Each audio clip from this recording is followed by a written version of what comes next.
wanna be the best in the game, invest in my name, check no restraints, I'm obsessed with the pain. I ingest, I retain, assess and I change, possessed by the thought I'll be free one day from society's restraints. Money, clout and fame, mud, disease, a plague. We all love to hate, have to play the game, have to make a name. All our insecurities are on display. This is war with the enemy, think that it was meant to be. Hello and welcome listeners to another episode of Tactical Awareness. It is Season 2, Episode 8, the great debate of our time.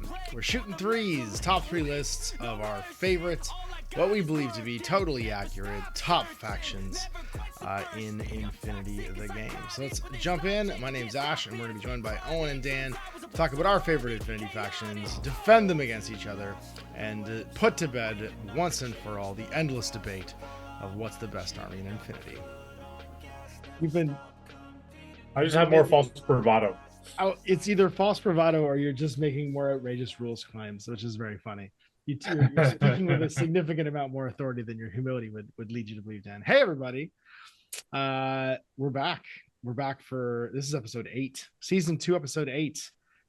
We're still in the land of only I have a operations deck. And so we came up with a fun exercise for today. And I'm going to let Owen take that away. And then we'll dive into like not that exercise, but like introduce it. And then we'll dive into like what everybody's been doing this week and the mailbag. The exercise in question is there's so much talk online and in person about good factions, bad factions. Is there such a thing in Infinity? Is everything all just a flat curve and no one sectorial or faction is better than the other?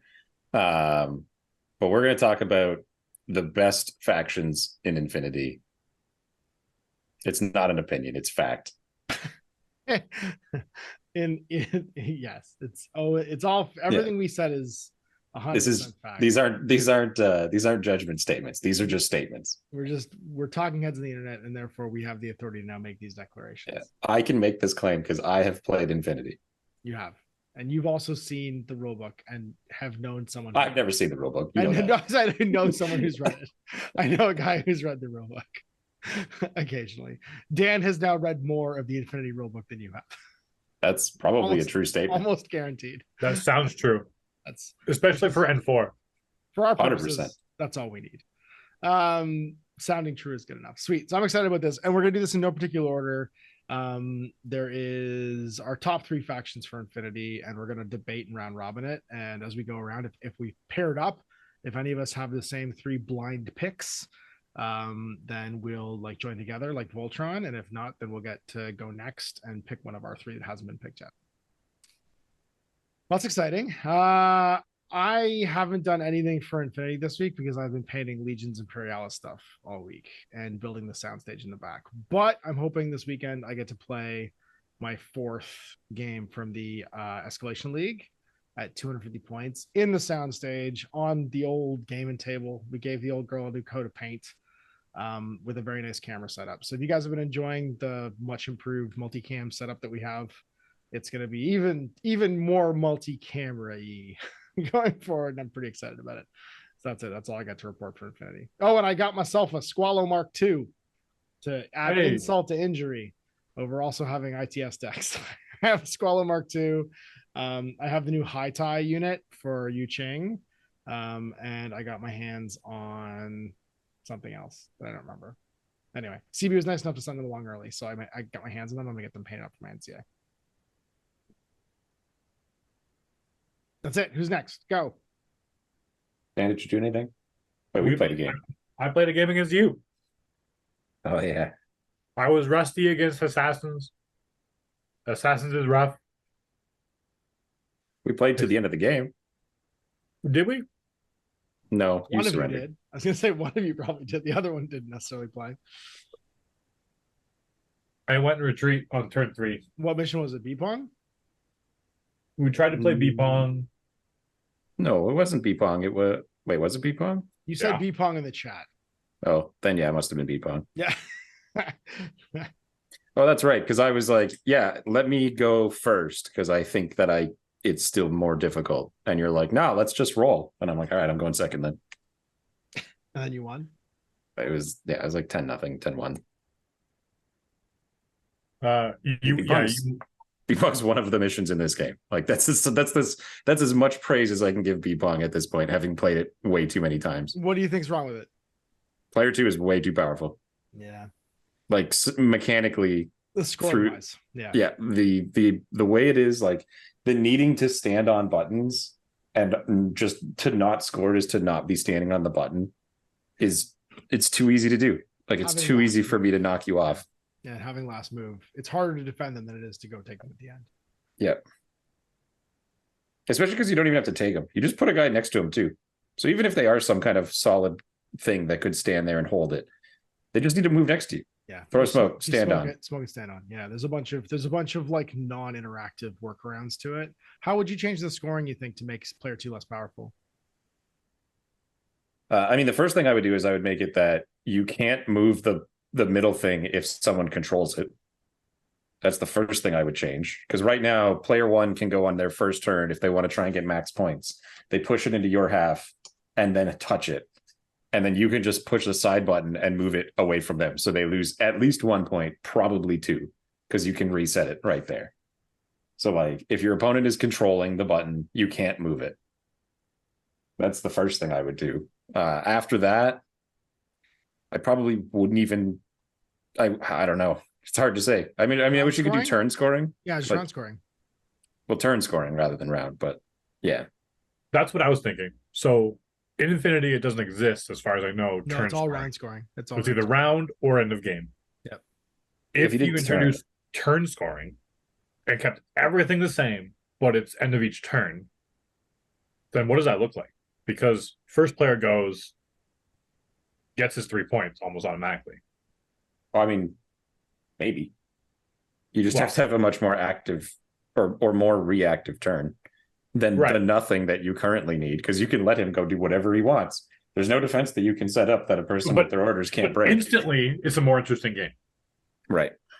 Because it's act react. And you have to like pull them back off of it. There's a bunch of like push pull to it all of a sudden that didn't exist before. Like if your opponent is allowed to score 3 on the first turn, it puts the pressure on you to then score 3 the next turn. And you're gonna have to chop the overall scoring into something divisible by 6, basically, or by 3, I guess, because it's both sides. It's also unopposed then, I guess, because both sides are eligible for it. You could also go the route where you have to take the ball back to your side rather than push it into the enemy. Yeah. I don't know if that pushes it too far into player 1 having the advantage now, because they already have the advantage for going first. Like that is already a power. Mm-hmm.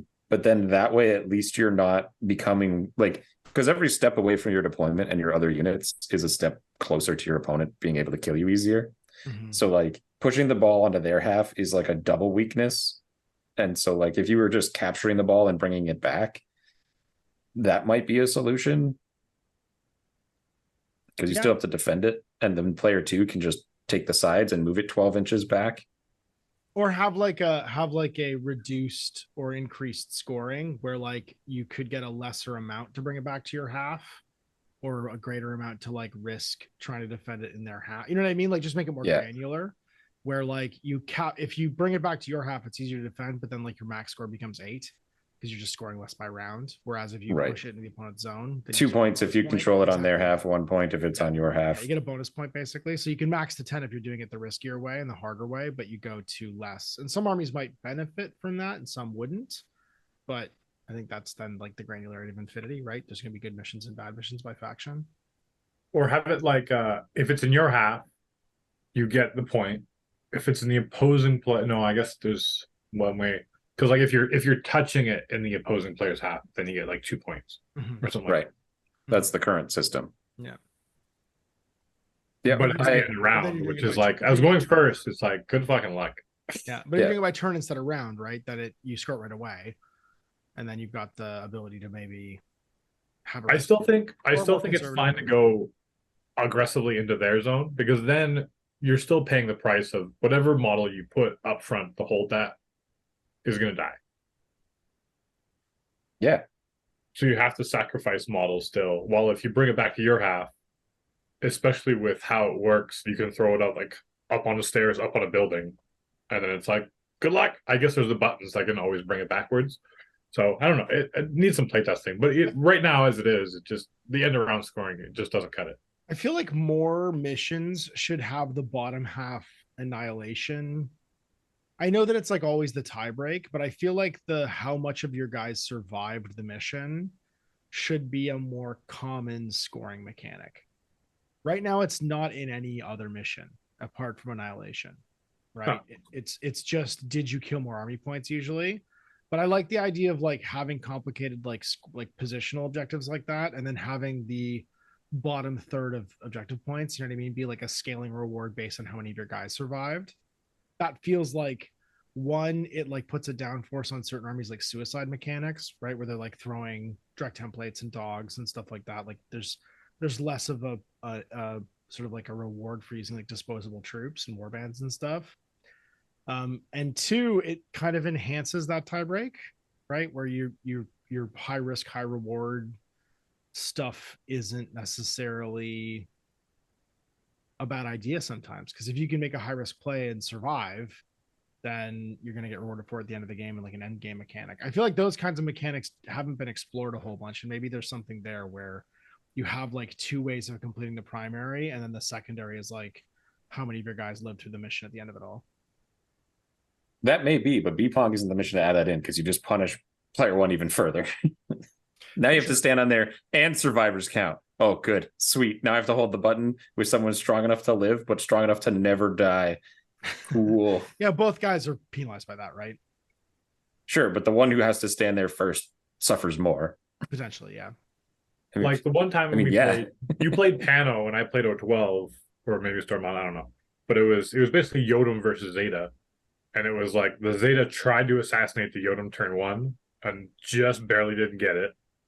And then the Zeta hid. And then the Yodam like walked up, grabbed it. You scored your points. And then I killed the Yodam. But then I just couldn't I didn't have enough orders to push it back, and so you barely won that game. But it was a more interesting kind of thing of Big Bong, where it's like you didn't even try. It was just more interesting B-Pong because neither of us had ever played it. That's true. Like, that's true. At the time, I didn't know what I would want to try and do and how to prioritize it. Like, that's not how the game would go if we played it again. That's fair. All things staying the same, purely on how easy it is for me to score and how hard it is for you to do anything. That Yodam certainly wouldn't be standing there. He'd be right back in his home suppressing again and being like, go ahead, Zeta, you can try and move it. I shoot you. I shoot you. I shoot you. I shoot you. That's true. There really was no reason for your Yodam to be up standing on the thing. Nope, just score the two and because you went second free. Yeah, exactly. Exactly. You just throw one dude up there. Going second. Yep. Well, what about you, Dan? You had a week too that wasn't just B-Pong. Did anything else happen? No, that was it. I didn't play one game of B-Pong. That was his day. I played more games. We were talking about my games. What were your more games, Owen? I then went and played Mind Wipe twice, I think. Mind Wipe is a weird mission. I like that one where you have to erase the rogue AI from one of the 3 points. I like it because it's complicated. It's a neat mission. I find it's been blowouts the 2 times I've played it. This week, anyway. Yeah, actually, no. A lot of the times I play it, it tends to go, you're tied until turn 3, and then one person finally breaks through and then kills a box or the box and then just wins the game. Some armies get it earlier on, like anybody with like an Eclipse paratrooper, like some kind of Eclipse like specialist can tend to do it, or Eclipse hacker. Folks that have Hack Device Plus or impersonators can tend to do it sometimes too. Yeah, but even those guys, like just the order count to like once you've figured out who it is, which usually takes the whole turn, it's and then turn 2 you can do it, but you'll have taken casualties by turn 2. Because you lost whoever went up there to push the button on turn 1. Because your pool is lower then. And then like impersonation states, I think, are the way to go. If you have that either killer hacker or hacking device plus, and he's your data man, just run for it and get across the board and blow it up, and then you'll probably win if you just stay alive from then on out. If you can just camp yours, exactly. Just hunker down and camp yours down. Yeah, I would agree. Yeah, it's neat. McMurrow's really good at it. You mean destroying it? Yeah. With his sword, with his stabber, his super. I guess he's got DA, so he's got anti-material. He sure does. And he's got AP, and he's fizz like 18 when he Yeah, punches. in melee, he's phys 18, which is bananas. So the little pod needs to roll 2 17s to live, Yeah. or at least a 17 on 2 dice. Yeah, Assuming it doesn't crit, which he probably will because he's hitting on like 26. he office spaces the shit out of that thing. Yeah. It's all damn I feel good to be a gangster. Yeah. And then Hawk Islam in general is just good at pushing buttons. So Yeah. you walk your little High Fareed whip. hacker up there and goes, whip 17, 2 dice, pick the highest, or pick the lowest, I guess. Cool. I figured out which one it is. McMurrow, go. Dogman, destroy the computer brain. Yeah. You sit there and wait. Oh, Dogman couldn't do it? All right, Fide the first, go break the box. Okay, Fide the second, go break the box. The all-day DA for days. Yeah. We've identified, you've literally got 3 things for 3 targets. So it doesn't really matter which one it is. And 2 of them start 1 order away. Exactly. Start standing next to them. Hope Mhm. you put them in the right spot. All right. Yeah. Well, then we're on to the mailbag. And that's going to be led by a question from Andy. Big thanks for everybody who put some questions in the mailbag. We are down to 1 at the end of this, so please go add new ones. Today's first question is for all of us, and it says, I love making you guys. Oh, wait, no, that's not the right one. That was the first one, wasn't it? Didn't we do that one last week? While they're figuring that out, just want to remind you, there's no wrong questions, but there are stupid ones. All right. Well, I can't remember if we did this last week. It says, I love making you guys talk about miniature painting. What was a project you've had the most fun painting or building? What's a project that you had the worst time painting or building? I think the one last week was about smashing stuff. Oh, it was about smashing stuff. I just remember there was like a painting related one. Maybe he added a new one. Sweet. So then we'll go round robin, starting with Dan. What was the most fun project you've had painting and building? Building, I usually like the horrendous ones, like the shock attack gun, or the old pewter one, or the snotling pump wagon for the Blood Bowl snotling team, or anything that's just like horrendous, because it's fun to build, and that's my original love of the hobby, is like building stuff, like what was that Lego guy, or just kind of all that kind of stuff. So I really like just building the most annoying things to build. It's therapeutic. It's like, I did it. It wasn't easy. It's like a challenge thing. Like you feel fulfilled and satisfied from getting it done. Yeah. I mean, I have nothing else in my life, so I might as well build models, you know? Jesus, Dan.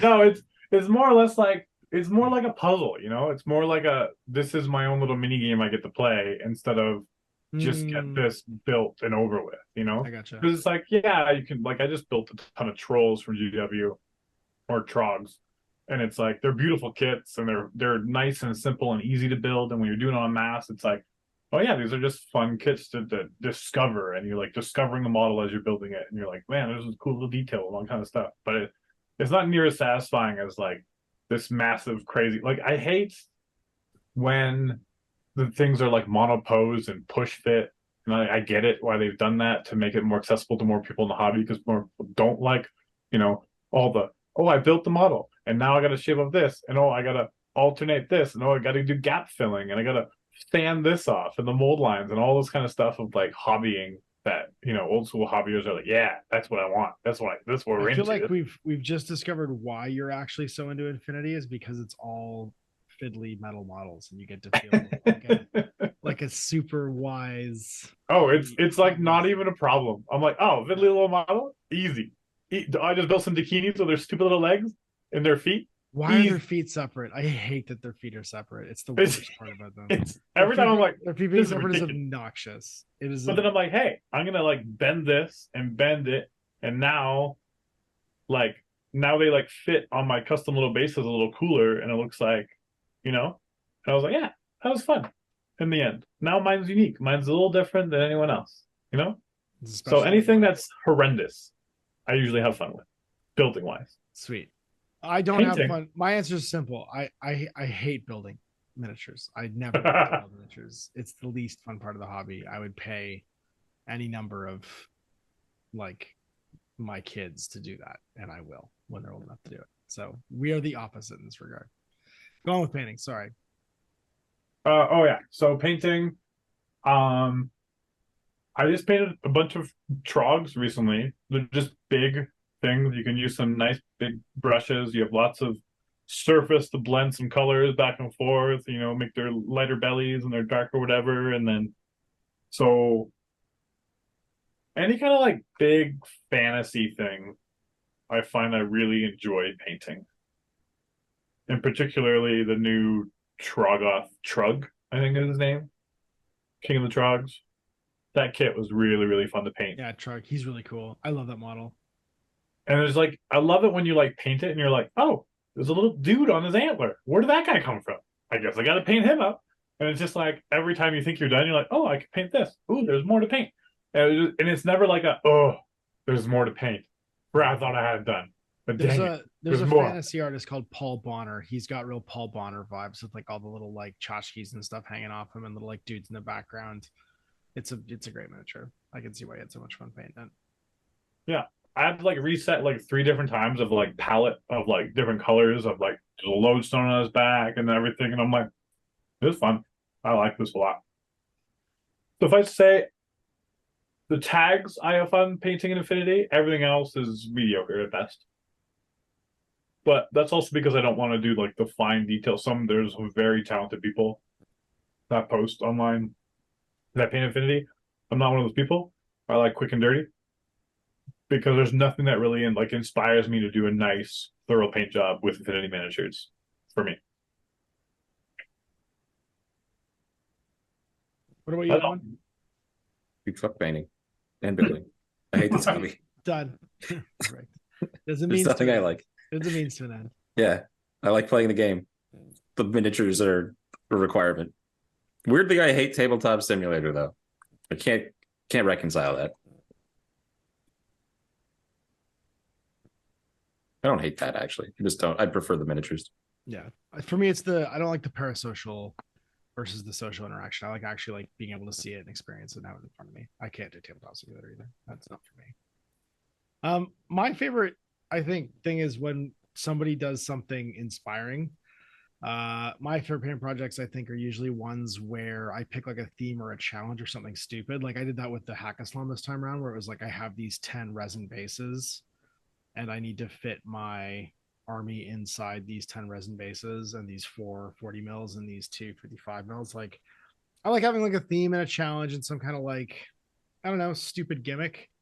A lot of my favorite opponents do that kind of stuff too. Like Spud's all like chibi anime sort of like Starco army that he did. It's super cool. His all Fusilier army was super cool. His Neo-Canadian army was fantastic too with our HVT Justin Trudeau. In fact, I saw one that I really liked today online. There's a guy named Dante Tassavainen, I think his name is, in the Infinity Global community. He made a salad of Saladins. Did you see this, Ari? Oh, I saw that. Dan saw it. That was amazing. This guy is right up your heart. He has an army that's just 13 Saladins. Yeah, I did see that. It's pretty so great. They're all actually the Saladin models. Yep. He just painted 13 Saladins to be 2 Havzas, 2 Bashi Bazooks, a Yasmir, an IR, and a Saladin. That's so great. On the topic of Saladin, I also played through the single player of Salted Ascend for Age of Empires 4, the new expansion. And I was killing the Franks with Saladin. Anyways. I watched Kingdom of Heaven. It's great. The director's cut though, right? The one where it's actually the kid in the 3-hour-long one. The one that's about she the kills her kid. The ones that's about the people that are not at all in the actual like theatrical cut of that movie. That movie's so different when you watch the director's cut. It's so weird. Cool. All right. Well, next question then. Our next question is from Alice, and it's for all of us. And it says, with the low cost of armies relative to other war games and how easy it is to swap to a new army, what are things that draw you into certain armies and keep you interested in them long term? That's interesting because I think that's going to be a different answer for all 3 of us. Why don't you go first this time, Owen? I jump to new armies whenever there's a new gimmick that I think of. Yep. That's what I was gonna guess that it was a mechanic or some kind of mechanic that you want to explore. Yep. It's like, if I took that and ran with it, what would this look like? And that pretty much is what gets me to play a different faction. And then I'll play it until I've done that, and then I'll drop it and move on to the next one, because it's like 50 to $100, and I have a brand new army with some other shenanigans. Yeah. And then at one point I can go back and just pick up something else that when some other thing has come up, and it's like, cool, now I have this, and I'll add it to the old stack, and all of a sudden you have everything. And then what keeps me coming back to the same armies? Some of those gimmicks are reliable. Mm-hmm. or like I would say that they also like kind of have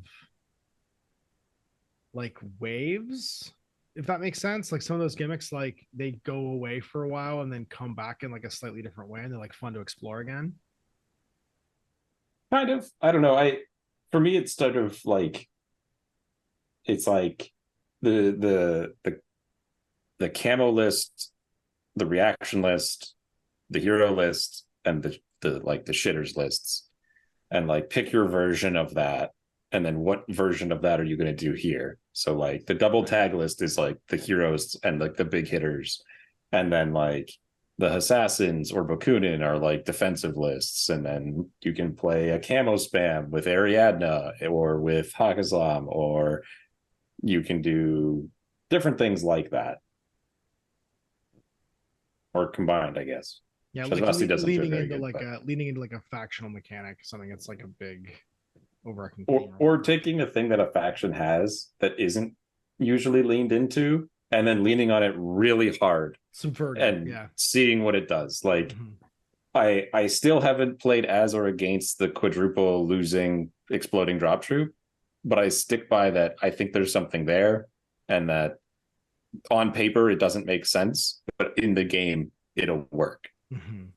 Like you'll see opportunities that don't exist normally because that thing exists. That come from the sky and kill. Yeah, don't worry, Owen. Eventually I'll start playing Imperial Army and I'll play it wrong, and then you can mock me. Just do that. Just play that list. Just play that list.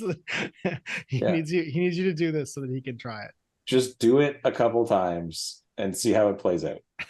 And don't do it against me, though, because I've had times to sit there and think about it, and it won't work as well because I'll have had it in mind when we go to square off.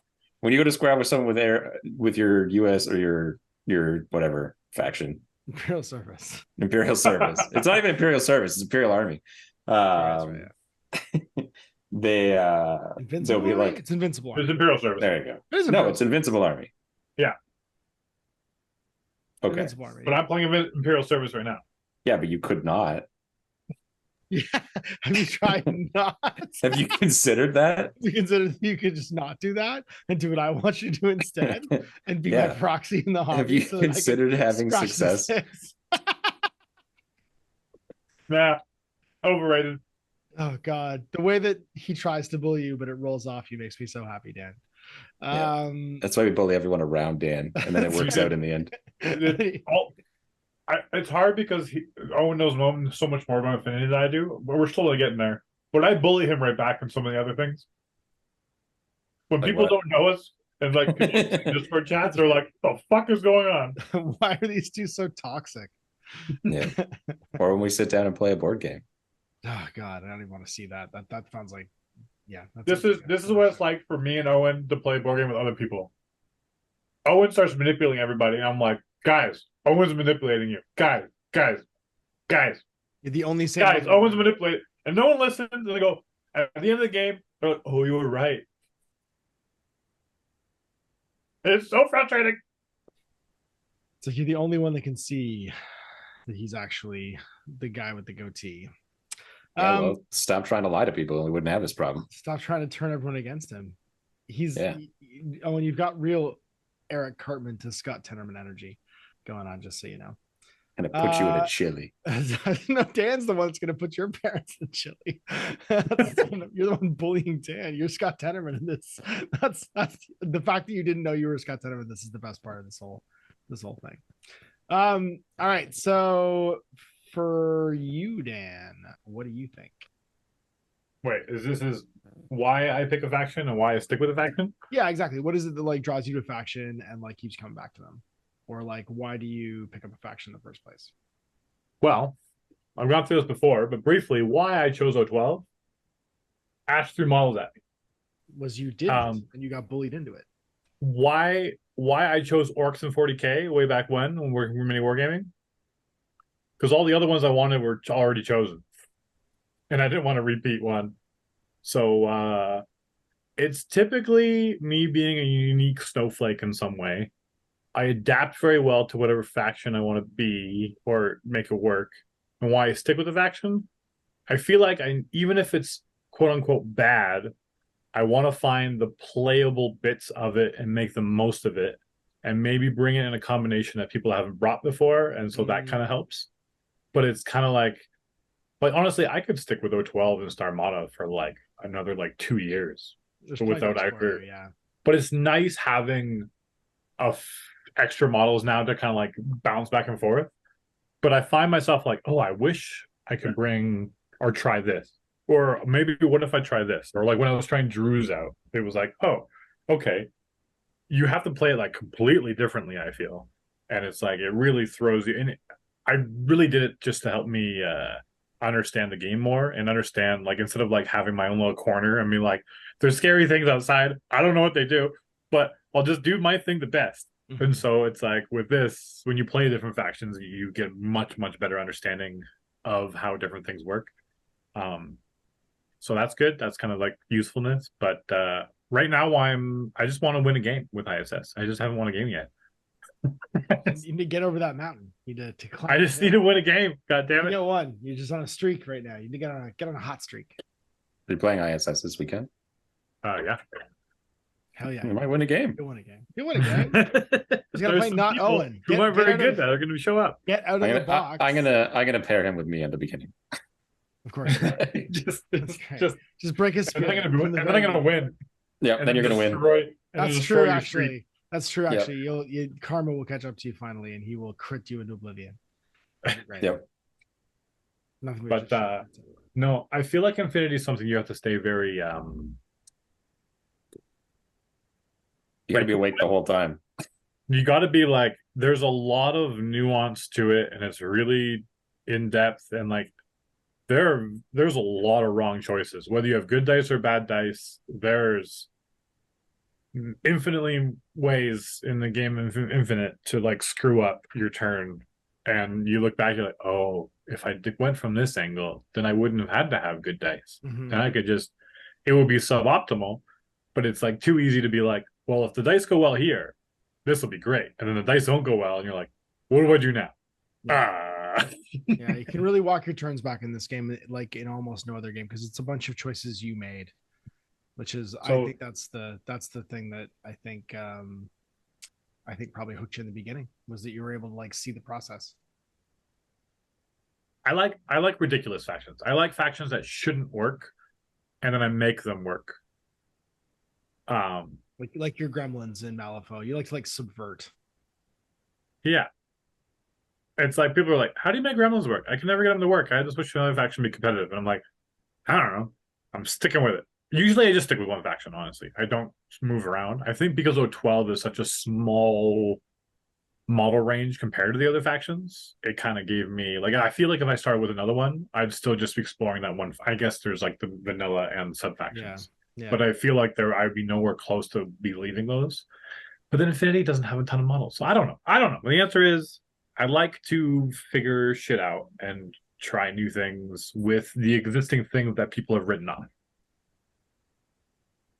So my observation of the three of us is that each of us represents a different faction of the archetypal gamers as defined by Wizards of the Coast and Magic the Gathering. I think that if you understand what that reference means, that there are Timmys, Johnnies, and Spikes.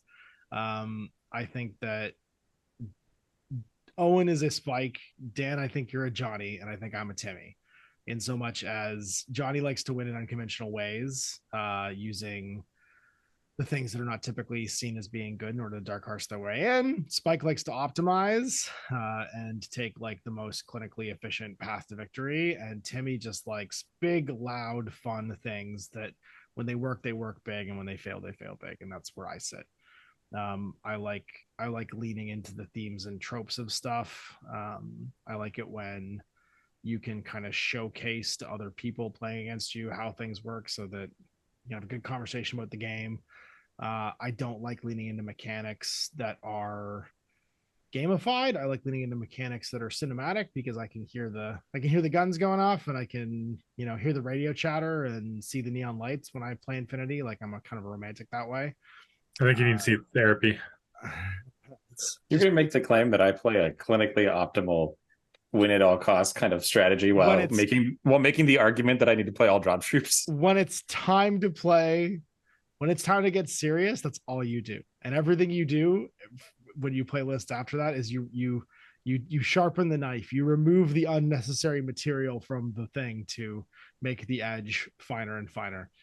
That's why you like to try so many things within a faction so that you can figure out which one's the best. I've watched you do it for years. All right, fair enough. Just saying, because that's why every conversation we have just ends with, but I could just play assassins.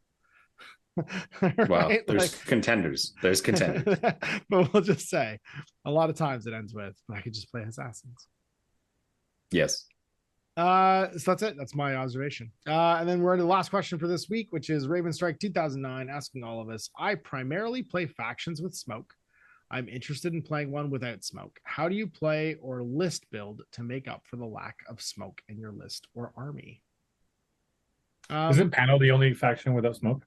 They don't have smoke, but they do, I believe, have hacking device pluses somewhere. They definitely have guarded the Assalto, but And no they one do brings have those. one Eclipse smoke grenade, which is the Nobody brings that guy.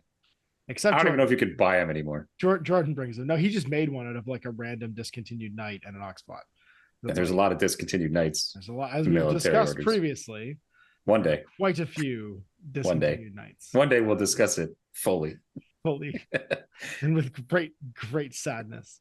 I don't know. I think you look for other things that operate in a similar format, like white noise. And you can use those to mechanically get around certain situations like visors. And other than that, typically you have something else that's aggressive to counteract that defensive debuff. Like Pano doesn't have smoke because they have the best gunfighters in the game. Like, period. They just have the best point at object kill gunfighters in the game. And so they make up for defense with a quality offense. And I think all the factions that don't have smoke have something like that in them. What factions? I think we're right, with except for one Eclipse grenade, which is very specifically not a regular smoke grenade. Right, Eclipse grenade launcher. They're it. Yeah, they're it. They're the only one. So I mean, the other side is you answered, I don't have smoke with, I have the counter to all the smoke. that's right. So it doesn't Either because you have Sixth Sense or you have MSV. Yeah. And then you're like, I don't care. And then in order to accomplish the things that you would normally use smoke for, you have marker states that do it. Mm-hmm. And guns that just remove the things that you need to have to sneak, right? If you just kill the thing overwatching, it just doesn't matter. I don't need a smoke grenade if I have a tag. Because I'll just shoot you. Grenade if I'm Cutter or if I'm, an Ulan. I just walk over and kill you instead. Or even for other people, like the Zeta or like the Avatar. Yeah, smoke's cool and all, but what if you were just not alive? What if you just couldn't shoot me because I shot you first? Yeah. Yeah, that sounds like it. All right, I think we're into the main event. And this is your show, Owen. So take us away into top tier. We've defined it. The official award ceremony for Best in Show. Yeah. So it is something though, like I'm positive you've both seen it because it shows up all the time. I get like, whether it's like some kind of website article or the conversations at the hobby shop or the like Discord talking about good and bad or people's perspective of Facebook, here's like, oh, I'm wanting to get into it. Is this a good faction? Then they'll be like, well, it's not bad. It has its this and that and whatnot. What are actually the best factions? Like, and best to me is if I'm at an event and I'm squaring off against my opponent, what factions are those that I really don't want to run into? because they are capable of doing things that other factions can't do, or the thing that they do it so well that the normal counters aren't enough. Like, you need to bring more than what you would regularly need, or they just do the objectives of scenarios very efficiently. Like, they don't need to worry about the problems that other factions run into. And so in no particular order, because I do have a few that contend. I know I've made jokes, but I'll say it as the first one out of the three that I have is Assassins. During the Hakkislam conversation there, I argued the case that Assassins are the best sectorial. I don't think that's necessarily true, but they are the best at one particular subsection of that, which is the ARO game. Because of Daylami and Sunduk Butts, you run in. Well, I guess first up, do either of you consider Assassins to be one of the best factions in the top three? In the top three, I would agree with Assassins being in the personal top three. And it's for different reasons than you stated. This is one of them, but the secondary and the one that all of these will have in common is you never know what's coming out of the box when that squares off against you. I think my argument, just to kind of like repackage a bit what you said, is that that's the battlefield. I agree with that. The battlefield condition of like, there's all this camo sitting on the ground. You don't know what's coming out of the box when you see them on the cross from the table. Mine is more that I think they're one of the easiest factions in the game to make a list where you don't particularly care what the scenario is. That's certainly part of it. Sorry, when I'm saying you don't know what's coming out of the box, I don't necessarily just mean when it's a camo marker. I mean, when this person deploys against you, it could be 5-man super heavy links, mobile team links, miniature links, no links at all, infiltrators, impersonators, camo markers, like the gambit of everything. Wide play style. Yeah, but that's what I'm saying is like, I think that they are kind of uniquely positioned in the game where they don't have a thing that they can't do at all. Yeah. Right. It's that you don't particularly like, if I made two different lists with Assassins, it would be very, I think, difficult for me to run into a mission in the core 20 missions in Infinity that I couldn't perform pretty optimally with just two sort of like generic lists that lean into slightly different things. Yeah. Like, I think if you make an attack list and a defense list leaning into the strengths of the faction, you know, like a sort of like Harris or like cheap core with, or even big core, you can do some scary Asawira and his friends. Like, yep, I'm you just could saying, go all like, the way. You can go all the way, but I'm saying like, I think they're the closest you can come to being able to make a kind of very flexible, because of their high whip, good mix of like being able to take gunfighters, melee pieces, disruption pieces, defensive pieces. They're probably one of the best all around armies when it comes to having like a minus quality of every kind of piece that you could hope for, with a few, I think, S quality. Like, if you want to use like that tier ranking, like the Asawira is an S tier model. Yep. Like, and so despite like being old, the breed is right up there as well. Like, but I've had somebody make a good case for a Morat guy who might be a better hacker than the Brid, but he doesn't do it for the points. Like, the Brid does it, but he also brings his rocket friend Daylami guy. Well, I think that's the contextual power of Hakkislam, right? Is that they have the ability to go wide and deep. And then they have the order efficiency that is an incredible base whip. Yeah. And that's the thing that I don't think whip is considered as being, but it's not having to make do-overs as often on button pushes and like extractions and stuff like that is actually a huge advantage. And being able to have almost any piece interact in that way. They also have a gambit of every specialist available to every link. Yep. So if you bring people back to life, if you know that there's a scenario where you need engineers or hackers or doctors, you can bring any of them for very little change to your list. Like, if you wanted to tailor to a specific set of missions, you can basically run the exact same list, but instead of a doctor, he's an engineer now. Instead of an engineer, he's a forward observer. Oh, I needed an extra hacker. Then you can just do it because they can do any of these jobs. But anyway, that's my first one. And it sounds like, Dan, you have no opinion. You didn't have them in your list, Dan? No, they're top. They're number one. Oh, They're number really? one. Okay, sweet. What's your reasoning for that?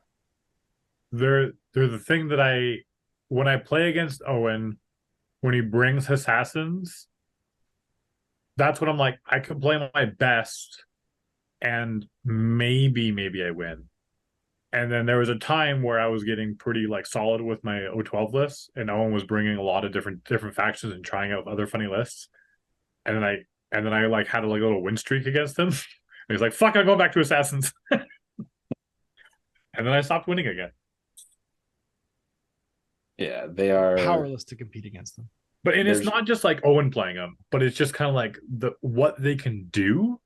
That it's like they're hard to predict. They're hard. It's just at every moment you're like it's just hard to deal with every single one of their top models doing things, and it's horrific to play against. Yeah, for me, like I said, the biggest thing is the ability for them to pivot and like they can bring all the tools that are an answer to anything that you're going to bring, whether you brought camo or heavy or spam or whatever, and they can afford to have all of them in the same list, and then they can just choose what they want to use that game. And maybe it doesn't work out, like it never does every time, but they can pivot and go, yes, you brought that big, huge, scary Mim 6 cutter. Be a shame if 5-man link team Yara Haddad with AP marksmanship and MSV came and just shot it. Or even funnier when our good friend Assassin just walked into Melee and was like, cool, we good? We done here? And they could do both. And then you bring some other thing out there and you go, this is the counter and Assassins has it. Whatever it is. I can't think of a thing that they don't have an answer for it. Well, and probably brought it out of turn.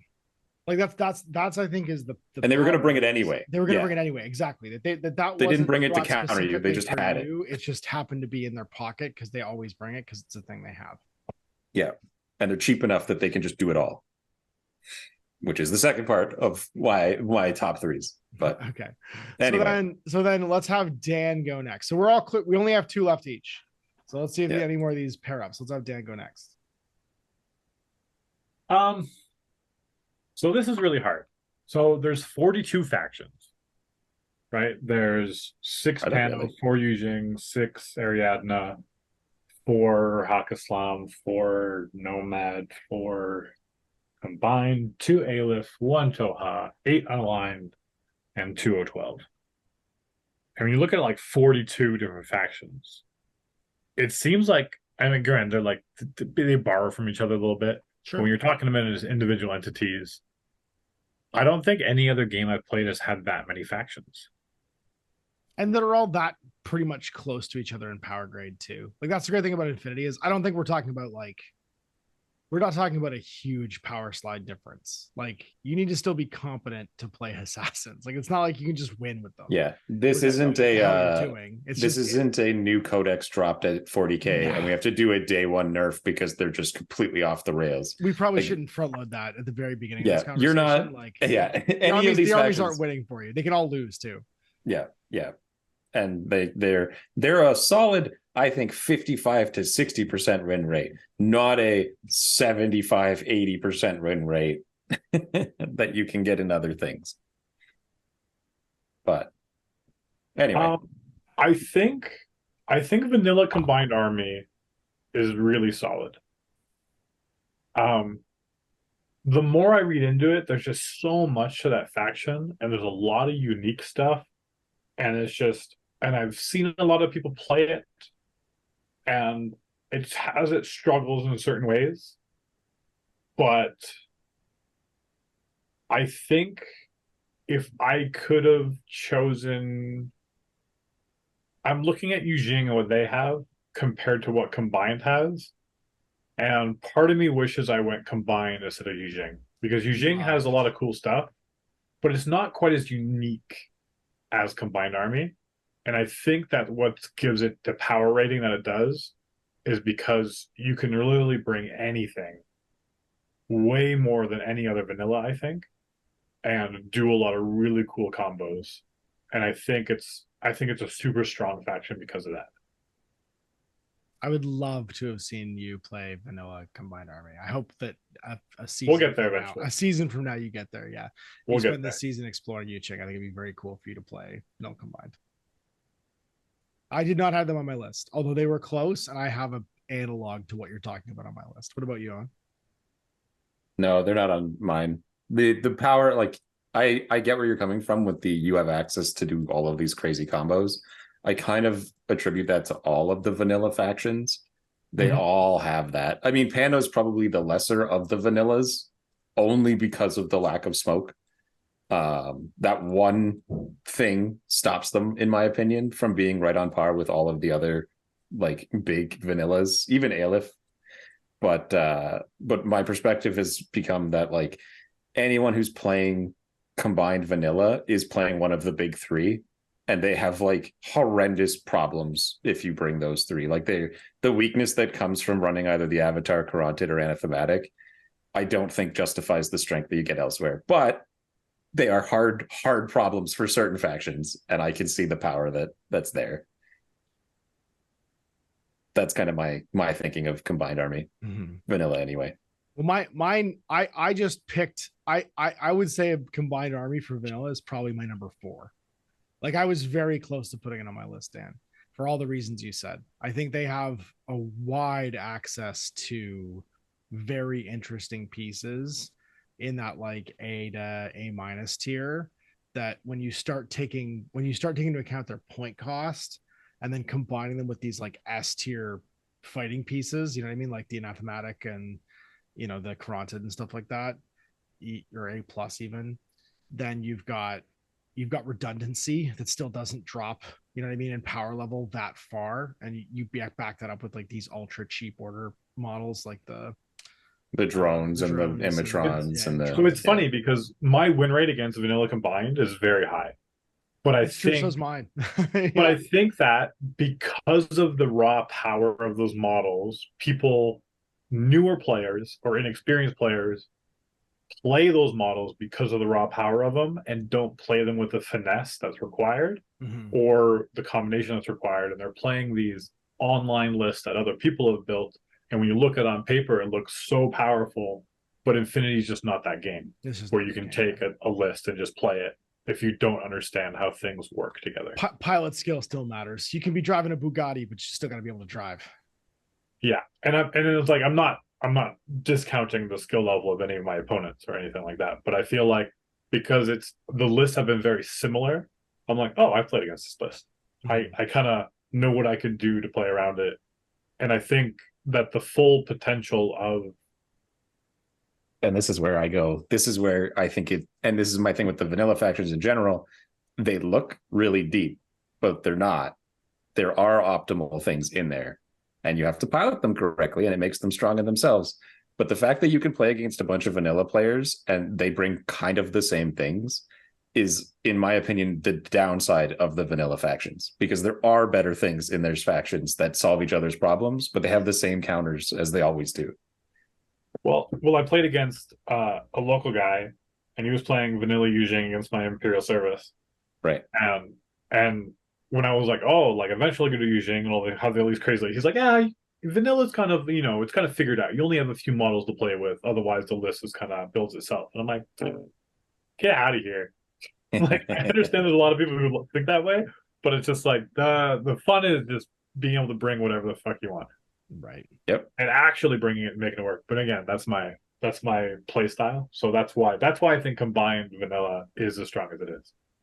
Despite the fact that it is strong, but there's so much themes. Yep. More so than any other vanilla. I came close to picking what you picked, Dan, but I edged out vanilla combined for vanilla Aleph. I think vanilla Aleph, for all the same reasons you like vanilla combined, I like vanilla Aleph. They have access to these, like, it goes from premier hero pieces with all steel phalanx guys into these like more techie pieces like the Asuras and the rest of like the OSSS stuff, and you can layer it all together. I really like the way that they play. I don't miss the fire teams. from the Steel Phalanx enough to, I think, put them separately, if that makes sense. I like being able to mix and match the stuff that you can get in both versus just taking Steel Phalanx. And I do understand the mechanical power of Steel Phalanx and how easy it is to wind up and go with them. But I love Vanilla Aleph because the same reasons that I think you're talking about Vanilla Combining. There's a lot of depth there that gets unexplored. I think good players can pilot them in very interesting ways, and you get access to a lot of, like, not from the super high end to the mid end, like fighting pieces that you can then mix with like interesting tech pieces. Being able to have things like Posthumans and Achilles in the same list is a huge thing, because he can be supported almost anywhere on the table all of a sudden. Like, there's all kinds of like benefit to it that I think has depth that hasn't been as explored as like maybe Steel Phalanx has. So they're my number 2 in no particular order, but they're my second pick. And that leaves me with only one left. So you've got 2 left, Owen. What is your second pick? Well, it was Steel Phalanx. I knew it was going to be. Yeah. I mean, I told you, but but no, I was surprised reaction. I get it. I understand where there is more options. Like the fact that you, like, the problem is like, I don't think that what you get for going to vanilla is actually enough. Like, are Dakinis that much worth it to give up the 4-man links on everybody? This is why you're Spike. But the thing is like normally I don't actually rank links that high. Like, they're relevant, and I think that a list that has them, especially when they play 4-man teams, which is what this faction obviously does, like, Sixth Sense is such an insanely powerful ability. I actually don't think you should get it at 4. It should be a 5 in my opinion. Ooh, but because I think Sixth Sense is it's not played right as well, I think. That I think also undersells how powerful of an ability it is. Like, your ability to just attack anyone that attacks you and have 360 line of sight all the time and not be surprised and shoot back through someone smoke. Attacks you, just for the record, he doesn't think you can see 360 with Sixth Sense. It's only if someone declares something against you, you can shoot back. For sure. But yes, it is very powerful. Yeah. And I think that's the one that gets forgotten about. Like, people tend to remember you're shooting me through smoke and I don't have a visor, but I'm in a team, so I get to shoot you anyway. Or that camo marker with surprise attack -6 shoots me. I'm just kidding. I don't care about that. And I think that's really powerful. And then you combined it with mixed links that have access to every tool in the game, who also have access to both smoke and super smoke, and also have access to good whip, and also they're if I had to rank them out of my top 3, I think they're number 3. But like, they're only number 3 because 1 and 2 tie so hard on being 1 and 2. But like, just if only for the fact that they're so ubiquitous. Like, I'm of the opinion that Steel Phalanx is the thing that gave Infinity the reputation of the hero models that can go kill your whole army, because there's like 8 in there that individually could just kill you if they either get a little bit lucky or you didn't bring the answer. Like, the number of times Atalanta just wins a game. And like, it's true, you can bring Atalanta and other things, but Atalanta wins it because everyone else in her group there, in her little sub faction, can run around and do everything reliably and bring all the mulligans with them. And she can still do the smoke shenanigans if you really want. Like, if you really wanted Atalanta to just murder some guy, you can have that 16-point smoke grenade who drops them on 16 standing next to her, and you're fine. It doesn't matter what your opponent does unless they have a pile of special abilities to get past that BS-19 sniper. And then, actually, I backed it up with a bunch of Therakites with double tapping Fearbox. Don't worry, they were only like 12 points to 20 points. I think Steel Phalanx has got it. They have all of the mixing of things and special rules and abilities, and they do it in a cheap package. I think my argument would be the same argument you made against Vanilla Combine a bit, though, is that you do see the same things over and over again. You do see the same combinations over and over again in Steel Phalanx, and that there is something to be said for everybody knowing your moves. There is also something to be said that there's very few things that actually answer to those moves.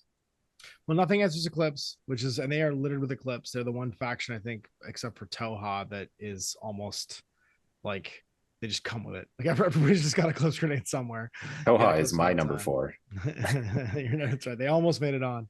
Yeah. Another year, Toha. When you get some new miniatures, we'll see you back on the list. When they finally delete you out of the game and the game becomes a better game, then we don't have to worry about it anymore. Close the gates behind you. They're so order efficient. They've got they got NCO scattered around onto a bunch of guys who will definitely benefit from it. They just have a bunch of stuff, I think, that makes them. They did kind of eat military orders lunch, didn't they? I mean, they ate everybody. Well, military orders had its lunch eaten in N3, and it has never gotten it back since then. And it's just been starving. Hungry. It's just been hungry the whole time. What happened to you? Oh, 4 factions came out that did whatever thing I did, but they do it better and cheaper. And it's like, oh, cool. What about Steel Phalanx? They were already better. They'd already eaten my lunch. Yeah. That was before they took my lunch. But I said, And I think the one thing that the one model, in my opinion, that is if they were so close between Aleph and Steel Phalanx, the thing, in my opinion, that pushes over the edge and makes Steel Phalanx better is Pandora. I think her individually pushes the faction into being better than Aleph. Wild. That's a wild claim. It's a bold play, Cotton. She solves so many of the little problems that they might run into. Like, if only for the triple tapping medkit in a faction where everybody's fizz like 12 or 13. She's also in Assassins. Is she in every faction you picked? Are you just standing for Pandora right now? She's not in Assassins. Yes, she is, isn't she? Oh, she is that. Yeah, she's in Assassins. She doesn't make it. Is she in the third one? Is that going to be the case? God, is it 3 for 3? You're just standing. No, she's not. She's not in the third one. She's not in the third one. Owen, be honest. Do you have a waifu pillow? Welcome to Pandora Cast. I've never actually brought Pandora in Assassins. I didn't even realize that she was there. It's very funny that she's in there. She cracks the difference, in my opinion, in Steel Phalanx and isn't even on the radar. And this is what I mean about part. This is like my top 3, and Steel Phalanx is there only because of how ubiquitous they are and how reliably they come out on top in events. Like, there's very few times I go to a place and the Steel Phalanx guy is like, yeah, I got my butt kicked first round and I've never won a game. And it's like, nah, you ran forward with MIM6 and killed somebody at some point. The only reason you don't know Pandora's in Assassins is she can't link. That's why. That's why you don't use her. I use a lot of people who don't link. She can't shoot triple medkits at what's his name? Or the quad viral pistol. Quad viral pistols and triple med kits into what's his face, McMurrow. Although she and McMurrow are both in the same list. She could just go give McMurrow back rubs with her med kits. Yeah, McMurrow, also known as Little Ajax. Yeah. You're also not worried about having healers in I also don't heal anyone in Never. Yeah, I don't do that. You bring an engineer, and if it works out, cool, but don't ever plan for that. That's right. Yeah. All right, so then it's Owen's turn, or Dan's turn, sorry, for your second pick. I guess this is his final pick, actually. This is your final pick. That's right. Yeah. All 3 of mine have already been picked, actually. It was Assassins, followed by Steel Phalanx, followed by Combined. Yeah. There you go. So you're all done. Yeah. I think Steel Phalanx for sure. And Assassins. That's cool. But... So we had a triple vote for Assassins as being very. I'll be honest. When I was choosing this, I was like, I don't know. It's so hard for me to choose. Like it's not Assassins, yes, but the other 2, I was just like, I don't know, shooting from the hip. It was like these seem strong. So, I think my third choice. We'll talk about it, but anyway, what's yours, Ash? My third choice is Vanilla Nomads. Oh my god. Yep. Okay. Yep. Vanilla Nomads. See, we're gonna have the exact same discussion we're gonna have just the exact had with Aleph. that we just had with Aleph. It's gonna be the exact same thing because I'm pretty sure I remember what you said you picked. Because I'll just say mine now as you go into, and we can go back and forth on it. But mine is Bakunin, the subsection of Nomads, who takes everything Nomads has and dials it up to 11. That's my perspective on it. But all their stuff is also in Vanilla Nomads. You can get Overfall Commandos. You can get Let me tell you about link teams. No, I know. I don't disagree. I don't Yeah. think that nomads lean that to do what nomads can do doesn't necessarily require link teams. And you can have stigmatas, you can have all the fun stuff as well. But go ahead and tell me why link teams makes it better. Sure can. Yeah, Well, yeah. I was gonna say, can you get the Cenobites and the Observants? Because I don't think they're actually in nomads. You can do so you can have them, yeah. You can have they're not in nomads. You mean the heavy infantry guys? No, yeah, the guys who got put into you don't have the Cenobites. No, you don't get Cenobites. Or the Observants, who are lesser. Do you get the initiated Observants or the Orphans, who are medium infantry? You get the Yeah, I didn't think you did. You don't get all of them. Yeah, you don't get any of those guys. Yeah. And I think this is, I wouldn't have put Bakunin here. It actually would have been Corregidor. But since the release of the orphan stuff, like all of the penitent units, they're so good. They're so incredibly powerful, built in stat wise and links, and then you still get all of the shenanigans that Bakunin gets, or Nomads gets rather, because you still have access to Uhahu, you still have Zoe and Pywell, you have Mother Agatha, who's now been buffed into the point of being viable. You get Riot Girls, who are awesome. You get all the remotes, and there's no limited ones in here. And then just for fun, you get Bakunin Uberfall Commandos, which you could take 3 if you're crazy. You could. I'd like to see it because I bet you it's annoying. But you get Den McConnelly, who I've already ranted about being ridiculous. And in this, he gets to link. The only downside of this guy got taken away. He no longer has Impetuous, which is hilarious. And he links with guys who are 6 points that become regular orders when in the links in this faction. And then they've also added the Zellenkriegers and the Extreme Zellenkriegers, who, I'll be honest, I'm not sure about those two in this subfaction because Morlocks kind of do the same job. Yeah. But just the sheer power that the penitent stuff has added is wild. Like when you play, I don't know, have you played against like a person who plays Bakunin who's added in the Reverend Cenobite stuff? Yep. Yeah. Like it's way they're great, better. Man. Super cheap heavy infantry with Mim. They're fantastic. I completely agree. And the vanilla just can't compete with that. And then these guys can also still play the hacking game. I think they can because the vanilla has all of the tipsy tricks and like remote game and things like Moran Messiahs, built-in repeaters. How much is the Moran carrying your opinion of vanilla? With interventors and the whatchamacallit, the stigmaton, and like I don't know, man. I think that they are still more, they have more of a roster taking out those cool new like hitting pieces that you've got and those cheap ass heavy infantry. I think they still have a wider sort of bench that does more things. And I see them more as I see them closer to assassins than anything else. And that's why I like their play style. And I think that they're on the cheaper end of diversity as far as like roles go and play styles go. You can do tons of smoke shenanigans. You get intruders that are premier gunfighters, like sneaky gunfighters. You get like all of the defensive tech of like Sin Eaters and stuff like that if you want. And you still can take the Mim hitting pieces too, like the Custodiers. They can't fire team, which is a big downside because their frenzy counts against them more. But they're still great suppression tools and defensive pieces for lower points now than they used to be. So you also don't get marksmanship Sin Eater, which is a hit. I just mean to say another thing. Yeah, no, you don't. You're right. But you get Puppetonica, and you do get Puppetonica, and you get Mark 12 Sin Eater, who's a great just like hold a corner piece. So I don't know. I think the Nomads in general. They both get Mark 12. The other ones just get more.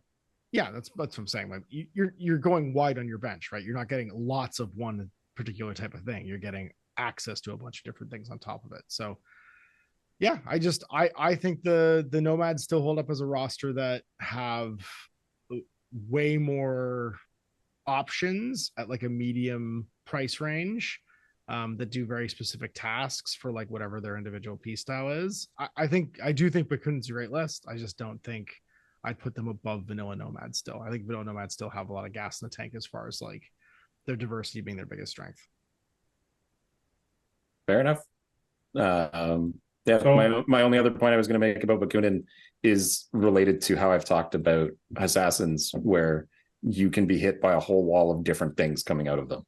You can have a Riot Girl heavy team. You could have moderators with cheap stuff. You could go all the way to Reverends, Moiras and such. You can have custodiers who are excellent hackers. You've got prowlers who are infiltrators. They've got starting, like if they play the hacking game, they can have repeaters starting up halfway up the board, tag teaming with Whip 13 or better hackers.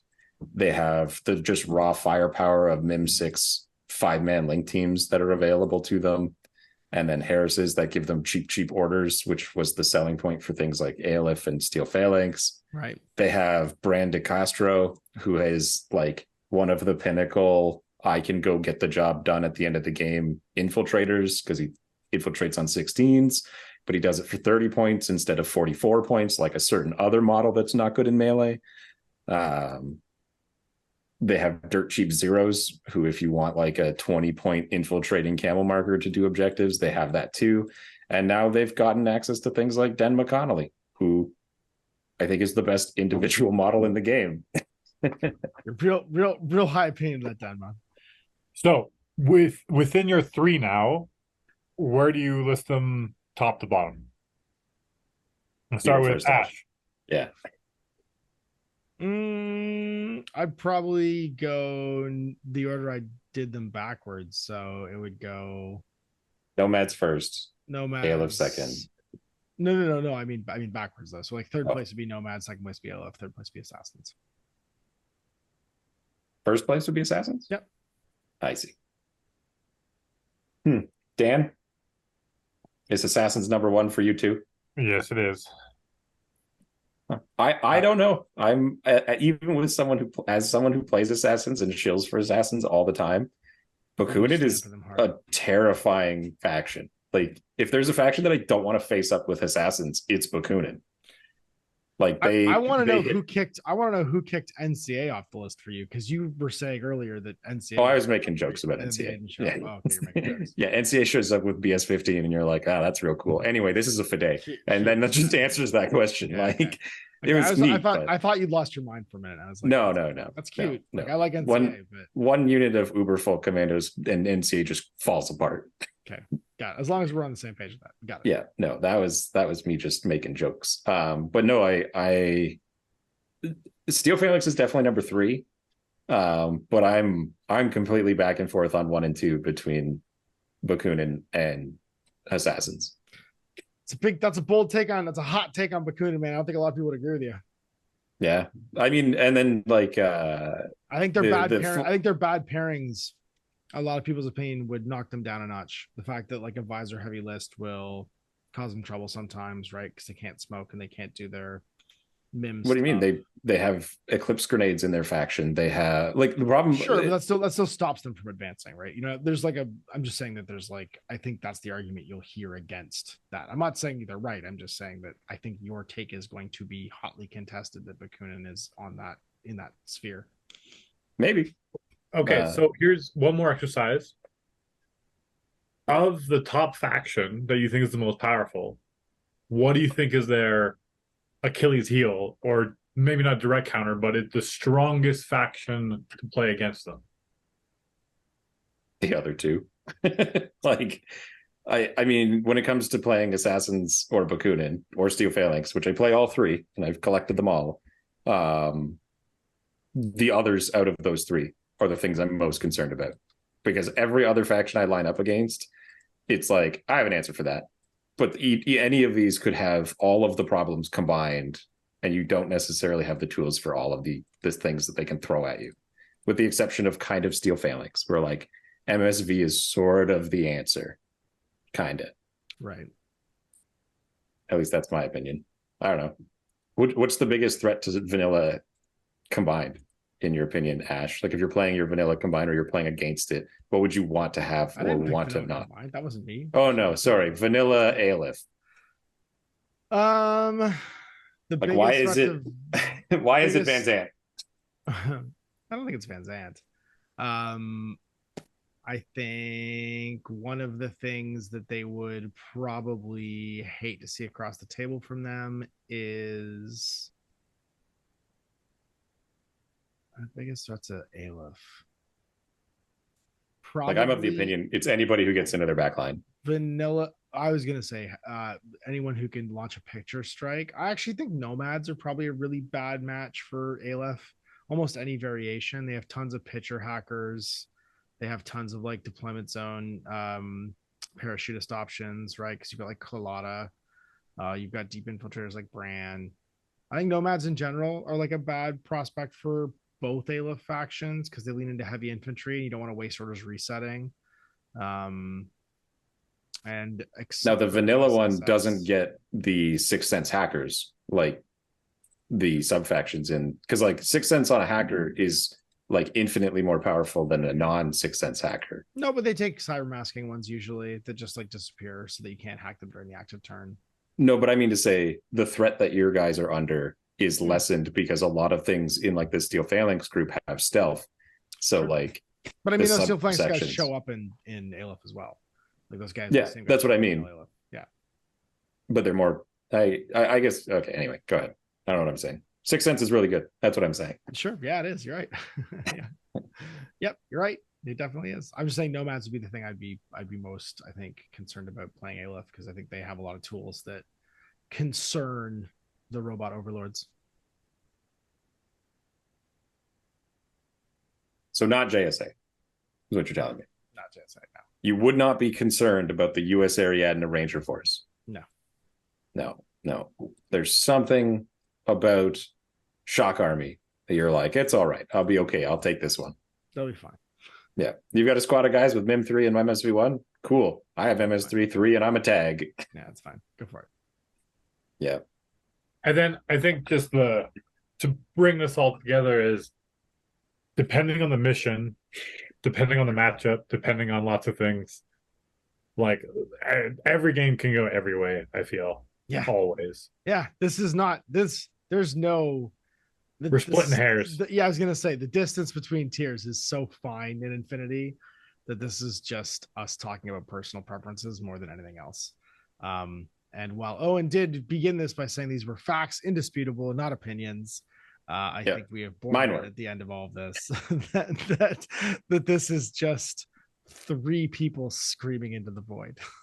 Look, so we have the facts, and then we have mine and Ash's opinions. And there you have it. There you go. I hope you enjoyed that, guys. So there it is. We've rounded out another one with some deep journalism, some deep bench journalism on the top Infinity factions in our humble opinions currently in the meta. I guess tidying up the Kickstarter for Acheron Falls has ended. How did you guys wind up? Did you guys get any more stretch goals unlocked? I think they unlocked one more ship or something. I don't know. This is kind of like, wait. Oh, and you owe me $150. Was it the Masters Sexnasium? Was that the final ship? No, I paid an extra, like, I don't know, $20 for that. Tremendous. No, I think it was like 30. I'm excited for that. But you get the everything with barge. Getting the pleasure pleasure barge. No, it honestly, it's gone out of my mind because we're not going to think about it again for at least another year and a half. Yeah, until it delivers. Yeah, until it shows up in your door. So it's like, we'll see if it ever comes out. Or when Dan gets the email that they have the tabletop simulator code, and then we'll play it on there and then forget about it again. Yay! You betcha. And then the operations decks will arrive. And not until then. Again. It'll arrive at the same time as your operations decks. Perfect. Wait. Just in time for next season. Are we shouting out for anything? Are you guys doing anything this weekend? What's the event that you guys are going to? My event, the November ITS at Sentry Box in Calgary. Hells yeah. 300 points, 3 missions. All of them are tied to Colder Than Carbonite. They are supplies, B-Pong, and Mind Wipe. Because those are the Carbonite missions? I'm excited. Those are 3 of them. The other Carbonite missions are both room missions. Can't wait. Last launch, and I forget the other one. I can't believe we're doing Carbonate room missions. I'm so excited. I'm so the list of them was put out, and they're not like, surely the room missions are both going to be day 2, right? Yeah, 100%. Yeah. Like there's No no one way wants you're to- going to do. No one yeah. wants to set those tables up like 1,000 times. There's Like no you're way. gonna day 1, you'll do the 3 missions that aren't the room Yeah. missions, and then you'll reset and have the 2 room missions as day 2, Yeah. which means in the finals you're gonna be playing last launch. Fuck yeah. And you had to get through 3 games to get to that point, or maybe 4. And you're digging the standings together with supplies, B-pong. Yeah. And Supplies is a normal mission, That's though what the I mean. QAZ creatures are a little weird. Mind Wipe is a bit of a crazy mission, and That's what I B-pong, mean. like, oh, let's see who wins. I won initiative. I hope Uh-oh. B-pong's first round. I hope B-pong's just to like decide who's submarine. and who's We're just gonna stir the pot Yeah, on the exactly. on the ranking right at the get-go. Exactly. Yeah. Just like random Honestly- pairings, then B-pong right away. It's not a bad way to go. I would go if I was organizing that and I had to have B-pong involved. I think I'd go B-pong, Mind Wipe, and then end with supplies, because at the end of the day, you want something that's like generically like your brain can actually wrap its way around. That would probably set some decent standings for day 2. And then last launch is just like, do you do that one last? I mean, surely with the name like Last It has to Launch, be. right? It has to be last. Yeah, it has to be last. The honestly, 2-day 5 mission Infinity makes me like infinitely more excited than Oh, Panic 1 day. Room. Panic Room is the other one. Jesus. Oh, so it's got a biotech forest zone. Amazing. So It's creeping like, biotech forward and then last launch. That's an incredible, like that's actually like a narrative mission. I actually like that. It's like almost like a narrative tournament. You could like weave a story around that. The order listed on the website is Mind Wipe, B-pong, Supplies, Panic Room, Last Launch. Almost what I said then. Yeah, that's funny. My wife's first. Yeah, okay. I'm cool with it. It's 12 monkeys. The AI is releasing a virus. Then in the second one, you're controlling the containers with the virus in it. Then you extract the cure for the virus from the supplies thing. And then day 2, the virus is out. It's destroying the planet. And day 3, the final one, you have to evacuate and get the hell out because it's got all 12 monkeys. Good Yeah, luck making actually. lists that can cover right? all 4. There's kind of 3 missions that I think are the Mind Wipe, B-pong, Last Launch are the 3 that you're going to need to really list build for. Like Panic Room and Supplies are like fight to the death, but Last Launch and Mind Wipe have very specific requirements, in my opinion. And B-pong is a crapshoot. So Can't like wait to bring the Shakoosh. Yeah. you'll be done with him before we get to Carbonite. Yeah, man. Have you played a game with it yet? I haven't. No, I'm hopefully playing one this weekend. I can't wait. right. Get Can't wait. to 300. He's going to do amazing. I can feel it. He's I going know. to come out It's and you're going to gonna be be great. like, yeah, I crit him to death. Then I crit him to death. And then he That's shot right, me yeah. and I passed all my armor saves. That's And I right. walked into the repeater net and they all just missed. And then I killed It's gonna them. be amazing. I'm gonna luck my way into Yeah. loving the Shakoosh, and you're gonna hate every second of it. I hit on 14s, but he had Mim 6, so I hit on 8s, but then I crit him 3 times, so it didn't matter. It makes 7 armor saves with my AP Spitfire. Yep. Perfect. No notes. Shakoosh is a treasure. Yep. And then I'll convert my Sonic Butt so that I can take the other one as my list 2. Basically, list 1 will be what if I wrote a Assassin's list, and list 2 will be what if Owen wrote a Assassin's list. And I'll never use list 2. There you go. That's what I did when you tried to write one for Carbonite. I know. That's exactly what you did to me last year. Nailed it. Perfect. Yeah. No, I'm gonna stick with ISS until God, Carbonite. fantastic. After Carbonite, I'll probably we'll see. We'll see how I feel, but I'll probably move on to Imperials or Invincible Army after Carbonite. That's a great idea. Yeah. I'm gonna do Bakunin after Carbonite, I think. Go back to painting them because I'm all built. I just need to paint them. Look at this guy. Power faction to power faction. Tell me about your steel phalanx. I already have steel. I know. I can't wait. That I was can't the wait for joke. another Black Wind to show up. I've played all the factions. I can't power jump if I've played all the factions. Okay, well, there we go. So good luck at your tournament, and thanks everybody for listening. We'll be back next week with another random topic until these decks arrive. Bye, everybody. But yeah.